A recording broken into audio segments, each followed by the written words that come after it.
இயற்கை உரம் போட்டால் செடி நல்லா வளரும். நீ தண்ணி மட்டும் ஊற்று. அந்த செடி எப்படி வளருது, இந்த செடி எப்படி வளருது. இயற்கை உரம் போடுறோம். ஊற்று எல்லா செடி தண்ணி ஊற்று. நீ இயற்கை உரம் வை. அப்படியே வை. மண்ணை போட்டு மூடு. செடிக்கிட்ட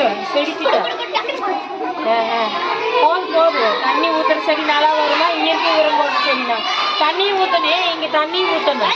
இங்கே கொஞ்சம் தண்ணி ஊற்று. செடியும் போடணும், இயற்கை உரமும் போடணும். தண்ணி ஊற்று. தண்ணி ஊற்றி இங்கே கொண்டா கொஞ்சம் உரம் போடு. இயற்கை உரம் போடு. இதே போடு. இந்த செடி போடு. சும்மா அப்படியே போட்டு விடு. இயற்கை உரம். ஆனால் இயற்கை உரம் போடுறதா நல்லா வரும். தண்ணி ஊற்றுனேன். தண்ணி இல்லைன்னு எந்த செடியுமே வளராது. இந்த செடி இயற்கை உரம் கிடைச்சா கொண்டு வந்து போடுங்கடா. சரியா? ஒரு செடி கிடைச்சா கொண்டு வந்து போடுங்க.